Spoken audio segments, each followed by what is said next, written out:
আসসালামু আলাইকুম beautiful people's and welcome to my channel. আজকের এই ভিডিওটা খুবই হেল্পফুল এবং নলেজেবল হতে চলেছে ওদের জন্য যারা ট্যাগ বঙ্গর মতন same to same YouTube banner তৈরি করতে চাও, তাদের জন্য আজকের এই ভিডিওটা হেল্পফুল হতে চলেছে। কেননা আজকের এই ভিডিওতে আমি দেখানোর চেষ্টা করবো যে কীভাবে আপনার হাতের অ্যান্ড্রয়েড ফোন দিয়ে অনলি অন পিক্সেল অ্যাপ্লিকেশনটির সাহায্যে খুব ইজিলিভাবে ট্যাগ বঙ্গর মতন ইউটিউব ব্যানার তৈরি করতে পারেন। তাই ভিডিওটা খুবই হেল্পফুল হতে চলেছে, তাই ভিডিওটা শেষ পর্যন্ত দেখতে থাকুন। অ্যান্ড এই ইন্টারেস্টিং ভিডিওটা শুরু করার আগে একটি কথা না বললেই নয়, আপনি যদি আমার চ্যানেলে নতুন হয়ে থাকেন তাহলে অবশ্যই চ্যানেলকে সাবস্ক্রাইব করে পাশের ঘন্টাটা বাজিয়ে দিবেন, যেন এই চ্যানেলে নতুন নতুন ভিডিও ছাড়া মাত্রই আপনার কাছে নোটিফিকেশন চলে যায়। সো বন্ধুরা, চলুন দেরি না করে ইন্টারেস্টিং ভিডিওটা শুরু করা যাক।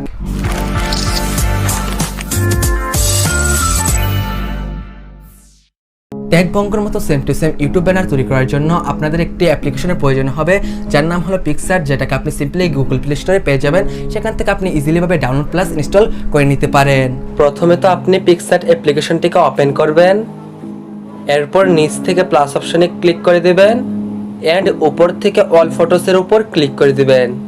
এরপর আপনার গ্যালারি থেকে সিম্পলি এই ব্যানার টেমপ্লেটটাকে আপনি সিলেক্ট করে দিবেন। আর একটি কথা বলতে একদমই ভুলে গিয়েছি, এই ব্যানার টেমপ্লেটের লিঙ্কটা কিন্তু এই ভিডিওর ডিসক্রিপশন বক্সে রয়েছে, সেখান থেকে আপনি একদম ফ্রিতে ডাউনলোড করে নেবেন। তো আপনার ব্যানার টেমপ্লেটটি পিক্সার অ্যাপ্লিকেশনে আনা হয়ে গেলে এখান থেকে চলে যাবেন আপনি অ্যাড ফটোতে। এরপর আপনার গ্যালারি থেকে আপনার পছন্দের একটি ফটো এখান থেকে সিলেক্ট করে নিতে পারেন। এখান থেকে আমি ট্যাগ বঙ্গর একটি ফটো সিলেক্ট করে নিলাম অ্যান্ড সিম্পলি এখান থেকে অ্যাডে ক্লিক করে দিবেন। এরপর এখান থেকে একটু নিচে চলে আসবেন অ্যান্ড এখান থেকে কাট আউট অপশনে ক্লিক করে দিবেন। এরপর আপনার পুরো ফটোটাকে সিম্পলি সিলেক্ট করে নেবেন। আমি যেইভাবে করছি আপনিও সেইভাবে করতে পারেন, আমাকে একটু ফলো করলেই হবে। তো সিম্পলি সুন্দরভাবে সিলেক্ট করা হয়ে গেলে ওপর থেকে এর অপশনে ক্লিক করে দিবেন, তাহলে একটু প্রসেসিং হবে। প্রসেসিং হয়ে আপনার বাড়তি অংশগুলো চলে যাবে। অ্যান্ড ফটোটাকে যদি সুন্দরভাবে সিলেক্ট করতে না পারে তাহলে এখান থেকে রিস্টোরের উপর ক্লিক করবেন অ্যান্ড ডাবল ক্লিক করে এখান থেকে এর সাইজটাকে একটু কমিয়ে নেবেন অ্যান্ড হার্ডনেসটাকে একটু বাড়িয়ে নেবেন। এরপর যেই জায়গায় সুন্দরভাবে এটা ফিল আপ হয়নি সেই জায়গায় সুন্দরভাবে আপনি ড্র করে দিবেন।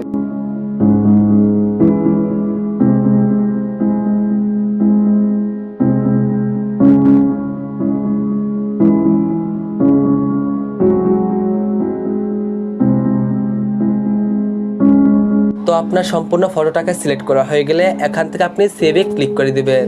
তাহলে আপনি হয়তো দেখতে পাচ্ছেন আপনার ফটোর ব্যাকগ্রাউন্ডটা রিমুভ হয়ে গেছে। এরপর আপনার ফটোটাকে মনের মতো একটু কাস্টমাইজ করে আপনার ব্যানার টেমপ্লেটের মাঝখানে সুন্দরভাবে বসিয়ে দিবেন। আপনার কাঙ্ক্ষিত ফটোটাকে আপনার ব্যানার টেমপ্লেটের মধ্যে সুন্দরভাবে অ্যাডজাস্টমেন্ট করা হয়ে গেলে উপর থেকে টিকমার্কে ক্লিক করে দিবেন। এরপর এখান থেকে আপনি টেক্সটে ক্লিক করবেন অ্যান্ড আপনার যদি কোনো স্লোগান থাকে সেই স্লোগানটা এখানে আপনি সিম্পলি অ্যাড করে দিতে পারেন। এছাড়াও আপনার চ্যানেলের নামটাকে আপনি এখানে লিখে দিতে পারেন। লেখা হয়ে গেলে সিম্পলি উপর থেকে টিকমার্কে ক্লিক করে দিবেন। এরপর ফ্রন্ট থেকে আপনার পছন্দের একটি ফ্রন্টকে আপনি সিম্পলি সিলেক্ট করে নিতে পারেন। এরপর আপনার এই টেক্সটটাকে আপনার মনের মতন কাস্টমাইজ করে নিতে পারেন অ্যান্ড আপনি যেই জায়গায় এটাকে অ্যাডজাস্টমেন্ট করতে চান সেই জায়গায় সুন্দরভাবে এটাকে অ্যাড করতে পারেন। তাহলে আবারও চলে যাবেন টেক্সটে অ্যান্ড আপনার পরের টেক্সটটাকেও সিম্পলি এখানে আপনি লিখে দিতে পারেন। এরপর হয়ে গেলে উপর থেকে টিকমার্কে ক্লিক করবেন।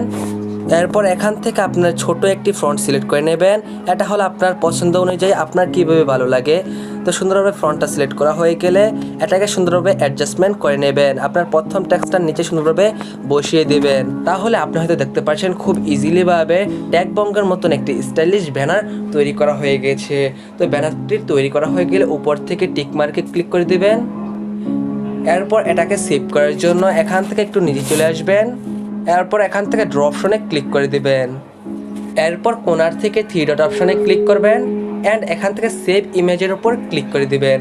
তাহলে এটা খুব ইজিলিভাবে আপনার গ্যালারিতে সেভ হয়ে যাবে। আই হোপ আজকের এই ভিডিওটা খুবই হেল্পফুল এবং নলেজেবল হয়েছে আপনাদের জন্য। যদি ভিডিওটা ভালো লাগে থাকে তাহলে অবশ্যই ভিডিওতে একটা লাইক করে আপনার বন্ধুদের কাছে শেয়ার করে দেবেন, যেন তারাও আপনার মতন জানতে এবং শিখতে পারে। আর এই ভিডিওর কোনো অংশ যদি আপনার বুঝতে সমস্যা হয়ে থাকে তাহলে অবশ্যই আমাকে কমেন্ট করে জানাতে পারেন। এন্ড আপনি যদি আমার চ্যানেলে নতুন হয়ে থাকেন তাহলে অবশ্যই চ্যানেলকে সাবস্ক্রাইব করে আমাকে সাপোর্ট করতে থাকুন। সো বন্ধুরা, পরবর্তীতে আপনাদের সাথে ভিন্ন একটি ভিডিও নিয়ে দেখা হবে। সে পর্যন্ত ভালো থাকো, সুস্থ থাকো, টেক কেয়ার।